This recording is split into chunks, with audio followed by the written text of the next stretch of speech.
میں تو سب سے پہلے انتخابی اصلاحات کو اس لیے اس وقت بالکل غیر مؤثر سمجھتی ہوں کہ آپ جتنی چاہے اصلاحات کر لیں، جہاں سے دھاندلی کا جو پیدائش ہے، مینیپولیشن ہے، جب تک اس سوراخ کو بند نہیں کیا جائے گا تب تک آپ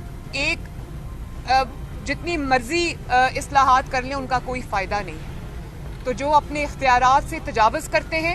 جو عوام کے مینڈیٹ پہ ڈاکہ ڈالتے ہیں، جن کے اندر یہ ہمت اور حوصلہ ہے کہ وہ عوام کے فیصلے کو پاؤں تلے روند کے نکل جاتے ہیں، جب تک ان کے آگے دیوار نہیں بنائی جائے گی آپ کا کسی اصلاحات کا کوئی فائدہ نہیں۔ میں تو سب سے پہلے انتخابی اصلاحات کو اس لیے اس وقت بالکل غیر مؤثر سمجھتی ہوں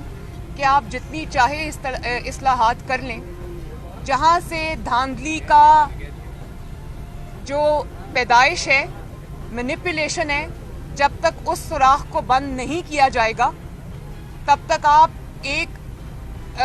جتنی مرضی اصلاحات کر لیں ان کا کوئی فائدہ نہیں ہے۔ تو جو اپنے اختیارات سے تجاوز کرتے ہیں، جو عوام کے مینڈیٹ پہ ڈاکہ ڈالتے ہیں، جن کے اندر یہ ہمت اور حوصلہ ہے کہ وہ عوام کے فیصلے کو پاؤں تلے روند کے نکل جاتے ہیں، جب تک ان کے آگے دیوار نہیں بنائی جائے گی آپ کا کسی اصلاحات کا کوئی فائدہ نہیں۔ YouTube پر گوگلی نیوز دیکھنے کے لیے youtube.com کی سرچ بار میں googly news T V type کریں۔ گوگلی نیوز کے پیج پر سرخ رنگ کے سبسکرپشن والے بٹن پر کلک کرنا نہ بھولیے۔ YouTube پیج پر اپلوڈ ہونے والی ویڈیوز سے باخبر رہنے کے لیے بیل آئیکن پر کلک کیجیے۔ آپ کو ہر نئی ویڈیو کے بارے میں نوٹیفیکیشن موصول ہو جائے گا۔